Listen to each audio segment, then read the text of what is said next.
Si vous vous êtes déjà posé à la campagne, par une douce nuit d'été, vous vous êtes sûrement demandé combien d'étoiles tapissent le ciel au-dessus de vos têtes. Des millions? Des milliards?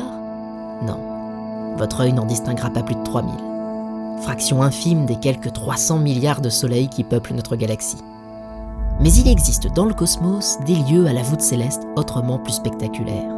Des ciels extraterrestres dont la vue nous semblerait tout droit sortie d'un rêve.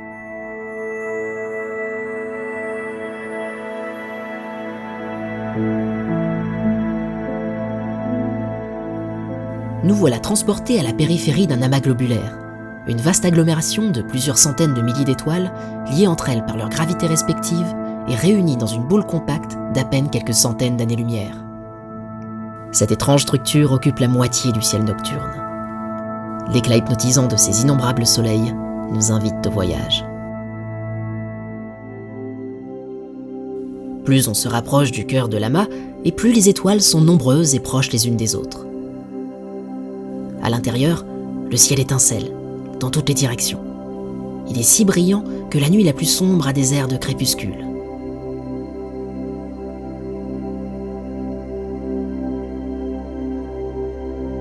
Notre Voie lactée abrite plus d'une centaine de ces amas globulaires, qui se meuvent à la manière d'un essaim d'abeilles dans un halo sphérique entourant le disque galactique.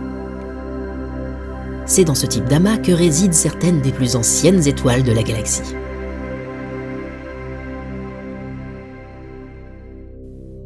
Témoins d'un temps reculé où l'univers était plus simple, les amas globulaires furent en effet parmi les premières structures de l'univers à se former, à partir du brouillard primordial qui a suivi le Big Bang. Protégés des affres du temps par leur stabilité remarquable, les astronomes les utilisent pour connaître l'âge de notre Voie lactée. Ils sont les garants de la mémoire du cosmos.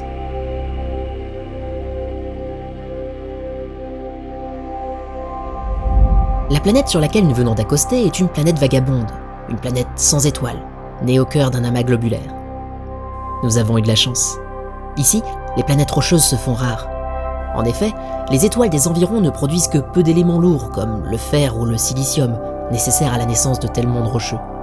Et si par chance les conditions permettaient à quelques cailloux d'exister, ils seraient condamnés à errer d'étoile en étoile, perturbés par la gravité des soleils voisins. Improbable alors d'y développer une orbite stable, et encore moins l'étincelle d'une vie complexe.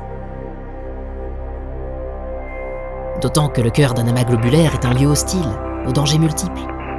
Séjournez trop près du cœur, et vous voilà exposé au rayonnement ultra-énergétique des étoiles à neutrons, trous noirs et autres monstres qui peuplent ce vaste embouteillage cosmique. Et puis, les étoiles qui y résident sont si proches les unes des autres qu'il n'est pas rare d'assister à des collisions spectaculaires entre ces géants de plasma. Un panorama irréel, violent et magnifique que seuls les plus intrépides navigateurs interstellaires auront la chance de pouvoir contempler, au péril de leur vie.